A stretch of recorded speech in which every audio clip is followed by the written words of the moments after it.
Hi everybody, it's Tom from Vehicle Visionary. I hope you're having a great day. Today we're at Holmes Honda here in Shreveport, Louisiana to take a look at this platinum white with black interior 2023 Honda Pilot Touring. And we're going to answer the question in today's video, is it really worth the sticker price of $50,730? This is an all-wheel drive model, and depending on the trim level, most trim levels come standard with front-wheel drive. All-wheel drive is optional on all trim levels unless you go with the Trail Sport that is an off-road capable version of the Pilot for 2023, or if you go with the Elite, all-wheel drive will be standard. And there's more cargo and interior space than ever before. Spacious front and second row seating. You will also find easy-to-use technology and an updated 3.5-liter six-cylinder engine under the hood. We'll talk about exactly what those numbers are and show you the highlights of what you get for the sticker price of $50,730. If you want to know more about this particular model, check out the link down in the description of the video. Taking a look from this particular angle, you can see that you have what appears to be a wider, broader stance. And while there are some changes to the size of the Pilot for 2023, the size of the front grille is wider than it used to be in the previous generation. That is going to aid in giving it that wider, broader, kind of a lower profile look. You'll have the LED daytime running lights, the new design for the headlight housing, and even the blinker housing up here. How many of you know how to actually make that work? I know a lot of you Shreveport drivers don't seem to. Maybe you just don't have that option on your vehicles. But we do have the active air curtains right here, both on the front end, on the driver's and passenger side, to help to reduce drag and improve aerodynamics to help out with improving gas mileage. Also, the LED fog lights, and we're going to have Honda Sensing as well, which is going to be the driving aids for this vehicle. Road departure mitigation braking, lane keeping assist, traffic jam assist, adaptive cruise control, it's all here. And like I said, you have all-wheel drive. Let's talk about tire and wheel size. 255 on the width. Your sidewall size is a 50 series, which is a good thing because that's going to help with a smoother ride quality wrapped around the 20-inch wheel. And we'll have the body color mirror caps, turn signal indicators built in, and yes, you do have your blind spot monitoring right there, as you can see in the side view mirror. Here is the remote for 2023, a new design as you can see. Simple to use, but I know the main thing a lot of you like to know about, it's right here. It is here, which is going to be the remote start feature. It is a smart key. You can use the walk-away feature. All of that is here. You're also going to have the roof rails, so you can put the crossbars on up there and increase your ability to haul a little bit of extra cargo. We'll finish things off here on the rear with a nice rear roof spoiler. Very clean look here on the rear. New look for the tail lights. Obviously, you're going to have your all-wheel drive logo right there. The Honda logo, Pilot right in the center. People like to have that on their vehicles, from what I can understand based on comments I see on other vehicles. Most vehicles do have this in the center. Who can tell me down in the comments section of one that does not? And obviously the Touring logo down there and the exhaust finishers to finish things off. There are obviously a lot of changes for 2023, one of which will be here under the hood. It's still a 3.5-liter V6, but it's not the VTEC that we've seen for the past several years. This is a dual overhead cam version of the 3.5-liter Honda V6, a little more efficient, seems to be a little more responsive, and part of that is due to being mated to a specifically tuned for the Pilot 10-speed automatic transmission as opposed to the former 9-speed. Horsepower doesn't increase a lot, only by 285 horsepower up from 280, but the torque numbers remain the same at 262 pounds-feet. And we'll take a look at our MPGs, at least what Honda says they should be. 19 city, 25 highway, 21 combined. And Honda says you should use 4.8 gallons of gas per every 100 miles you drive. If you're curious about how much gas you can use capless fuel fill to put into your gas tank, it's a 19.5 gallon gas tank. And for those of you who may not know, what are the differences in the overall size of the Pilot? We're seeing an overall difference of 2.8 inches of increase with the wheelbase, measured from the center of one tire to the center of the other. 3.4 inches of overall increase in length on the front end. The width increases between 1.1 and 1.2 inches. On the rear, it increases between 1.4 and 1.5 inches. And depending on if you have front wheel drive or all wheel drive, you can tow 3,500 pounds with front wheel drive or 5,000 pounds with all wheel drive. You can see that the power lift gate obviously is hands-free. There are a few different ways to open that, including what I just did with the motion sensor under the bumper, or you can use the remote. There's also a button on the interior and a button right here on the lift gate itself. How about cargo capacity? 18.6 up to 86.5 up to 87 cubic feet. And because I had somebody who got rather upset in the comments section in a recent video and said I needed to lower all of the seats to show them how that looked instead of just one side or the other, I wouldn't want anybody to have a car review Kleenex moment, so I lowered all of the seats so you can see what everything looks like as far as maximized cargo capacity goes. Now, there is one more thing I'm going to show you in just a little bit that you can do beyond what we've done here as far as cargo capacity goes. But before we move on to that, I did want to show that you do have quite a bit of space here underneath the floor, and you do have the two-sided floor here. You have the plastic side. You can actually flip this floor over. That's a little hard to do one-handed. And I had someone else who also asked what I think is a very legitimate question. They said, is there no spare tire? Because they didn't see it in this area. That's because it's located right down there. You should be able to see that on the screen underneath the vehicle.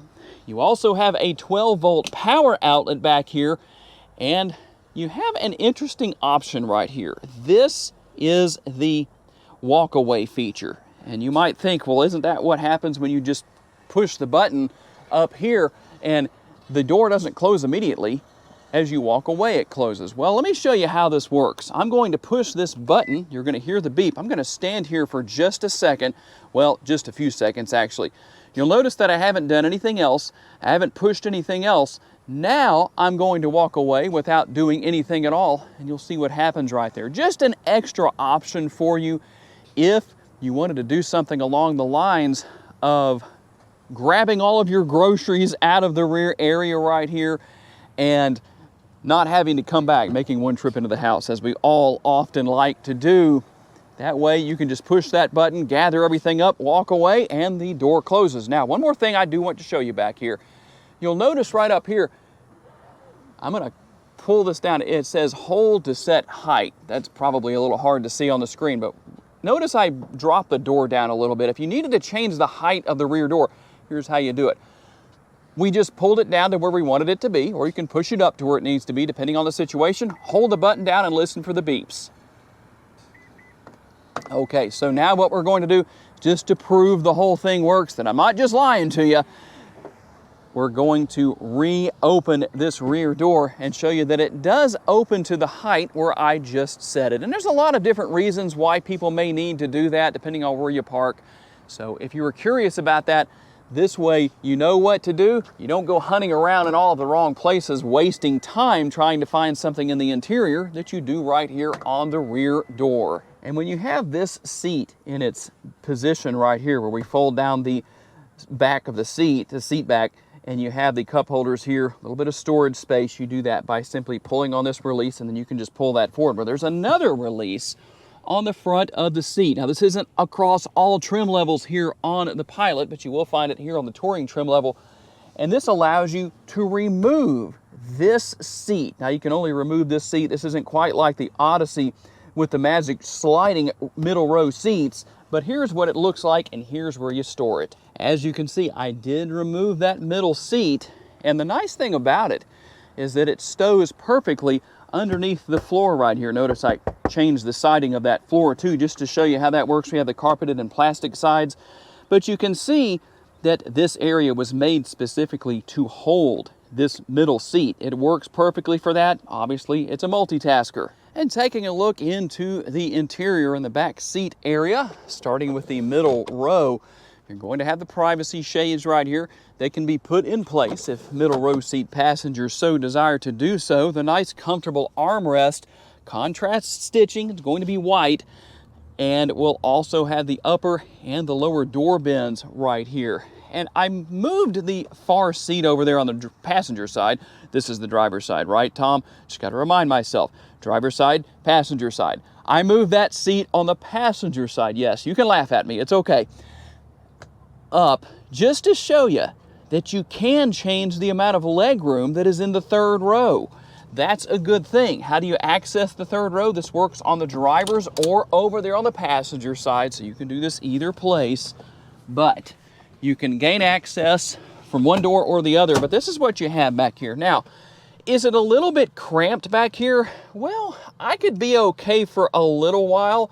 Let's see how much headroom I have. Actually, quite a bit. I'm 5'10" in case you're curious, but if that's not enough leg space, well, let's slide over here to the passenger side, and there is quite a bit more.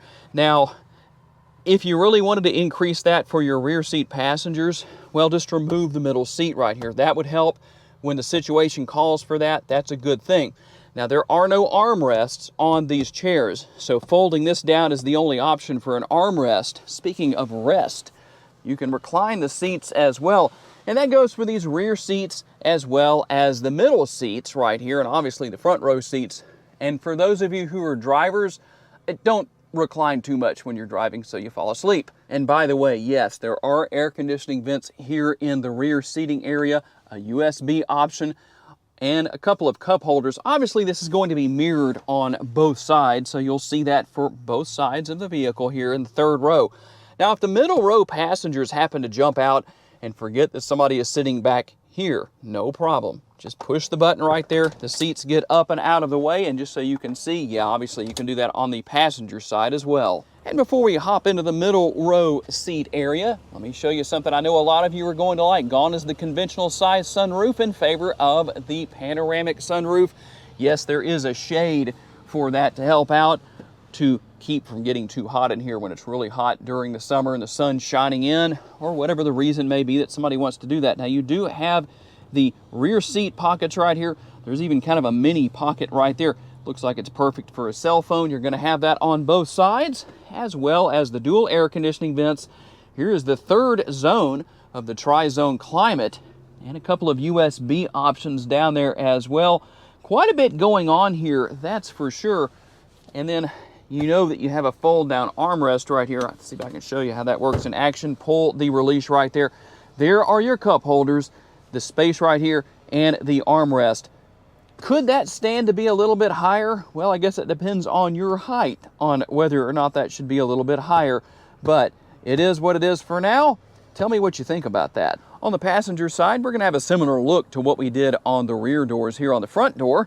The upper and the lower door bins, nice large armrest, and some gloss black trim that's going to work its way into the interior of the cell phones, and, well, a lot of different things could go right here in this storage area.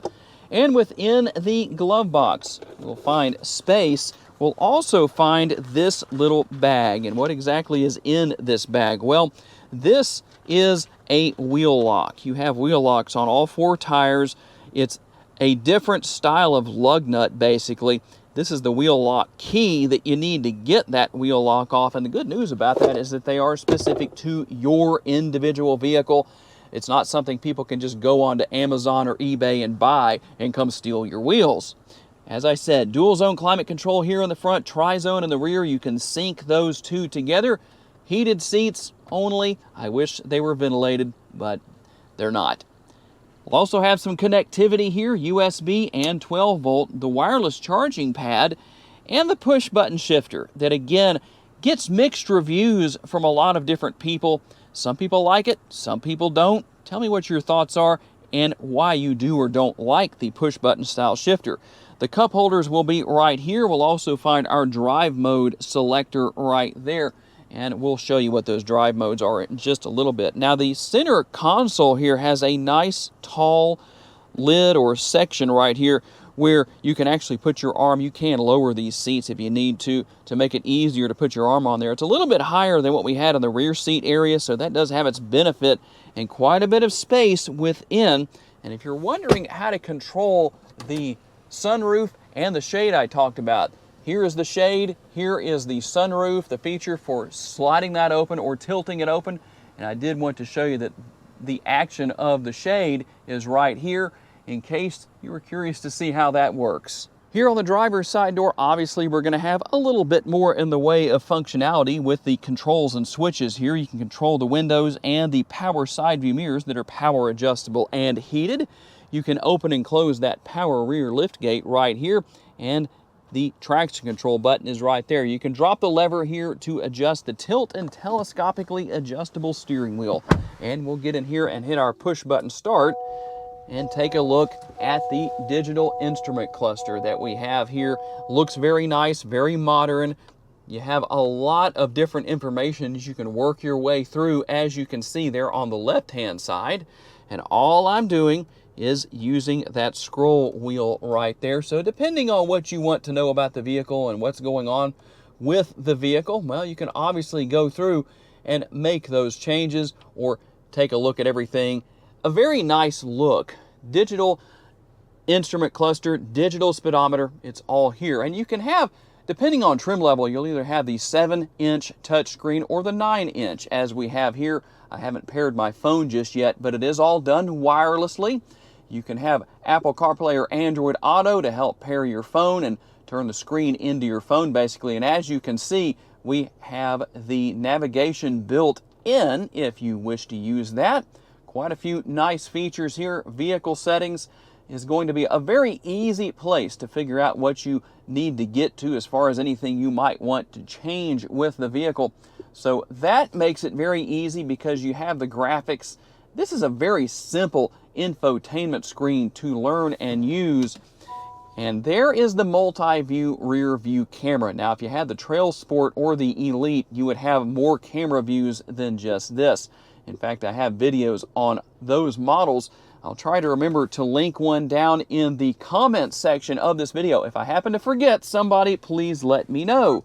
Now, let's go through our driving modes. We have normal. Show you the graphics that go with that. You also have Econ.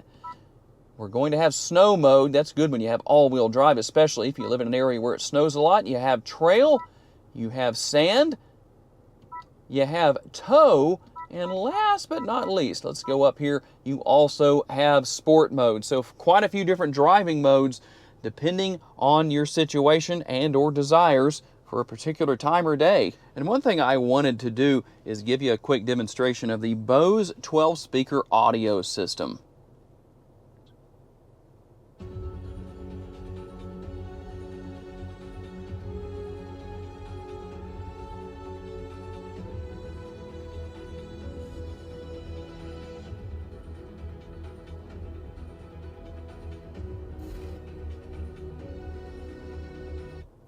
Okay, hopefully that's enough, but I did want to let you see or hear what that sounded like, at least the best I can based on the audio quality from my lapel mic. Okay, we're out on the road for our test drive, and the Pilot is a very enjoyable vehicle to drive. It's not that it had a lot of problems to get rid of before the redesign, but I think Honda has a pretty good habit of improving on that doesn't necessarily need to be improved upon, and doing a good job of doing so. The one thing I really noticed here that is different is the acceleration is smoother with this dual overhead cam version of the Honda V6 compared to the VTEC that was formerly under the hood of the Pilot until the 2023 model year. So that's a good thing, a smooth acceleration. The power is plentiful for what it is. It would be nice to have maybe a full load of passengers and some cargo or see how it tows, but well, that just isn't possible today. But what I can tell you is that the ride quality is comfortable. You have very easy to learn and use technology here. For those who have maybe been holding on to their vehicle for a while and just kind of afraid of all the technology that you have that used to not be on these vehicles, don't worry about that. It's very easy to learn, very easy to use. Plus, you have YouTube to help out with that, and you can go back and rewatch tutorial videos as often as you need to. So you don't have to worry about that. That's not a big deal at all. Plenty of space here. The seating is comfortable, obviously adjustable here in the front, as far as pretty much any area where you need to make changes, you can adjust it and do whatever you need to do to be comfortable. That's for sure. I really enjoy driving these Pilots. It would be nice to get my hands on a loaner or maybe a press version of the Pilot and have it for a few days, maybe a week, and then I could really give you a better assessment on what it's like to drive just based on experience. But the truth of the matter is that it is an enjoyable vehicle to drive. It's easy to get around with. Depending on the trim level and options that you can have multiple camera views beyond just that multi-view rear view camera that we looked at earlier with the Trail Sport. You even have the addition of the Trail Cam. Quite a bit going on where that is concerned. So depending on what you want to spend and what your needs and desires are, well, the Pilot really offers a little something for everybody. So tell me what you think. I know we didn't hit on every single in-depth feature here. Don't want to make the video too long, but what do you think about the 2023 Honda Pilot Touring? Is it really worth the sticker price of $50,730? Tell me what your thoughts are and tell me why you answered the way that you did. I have to say a special thanks to my friends here at Holmes Honda for loaning me this Pilot for the day, and a special thanks to each and every one of you for being kind enough to give me the opportunity to give you a vision for your next vehicle. If you enjoyed this video and haven't yet subscribed to the Vehicle Visionary YouTube channel, please consider doing so you can see future videos. And if you would like to learn about other vehicles you may wish to consider purchasing, check out the video that's on the screen right now, and I will see you there.